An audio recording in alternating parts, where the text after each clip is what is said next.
Welcome to the Frisco Skirt Sew Along. This is lesson 3, so be sure to check out lessons 1 and 2 to get caught up with where we are now. In this lesson, I'll show you how to assemble and attach the waistband. As you can see, I have already fused my interfacing to my waistband piece wrong sides, and I've chosen just to interface the front waistband pieces and left the back waistband piece uninterfaced. It's up to you depending on the fabric that you're using, but these front pieces are definitely going to have more stress on them, so adding a little bit of strength and support is a good idea.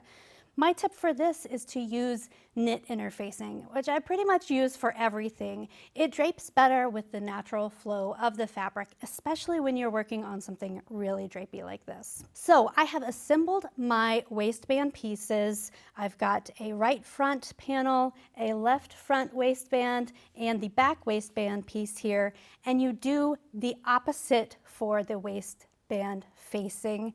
It looks a little tricky, but you're just creating the mirror image, which I've done here. Next, we are going to stitch those waistband pieces together at the short ends using a 5/8 inch seam allowance. All right, let me give these a quick snip here. And if you'd like, you can go ahead and press those seam allowances open. It might make it a little bit easier for the next step, which is that you are going to take the top edge of your skirt panels and sandwich them in between the waistband and the waistband facing. You're going to put the facing on the wrong side of the skirt and the waistband front on the right side of the skirt. And do make sure when you're doing this to get those pieces lined up well.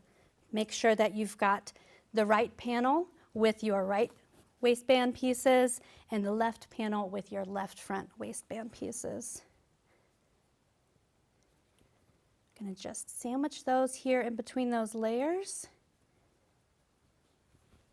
and align those raw edges together and just pin across the full top of the skirt panel.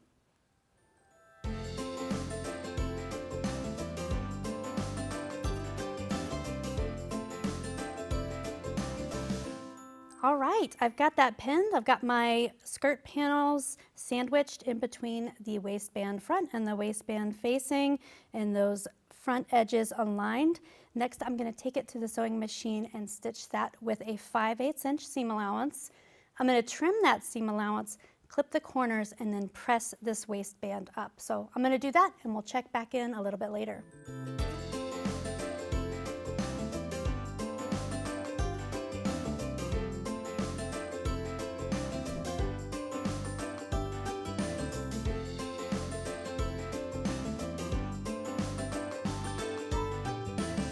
I have stitched my waistband in place to the top edge of the skirt panels. I have flipped it away from the skirt panels and pressed it well, including these corners. I've also gone ahead and turned the upper edge of the waistband on both the waistband front and the waistband facing 1/4 inch to the wrong side. And now comes time to insert the elastic. You're going to measure around your natural waist and divide that measurement in half, then cut your piece of 2-inch wide elastic to that length, and I've done that here. Then we're going to go ahead and insert it into the waistband. We are going to secure it at these side seams here, so I'm just going to kind of sandwich it in between these 2 layers. Let's see here. 1 pin here, and then I'm going to do the same on the other side, just making sure that you don't twist your elastic. Now that I've got those ends pinned in place, I'm going to take them to the sewing machine and just straight stitch them in place to secure them.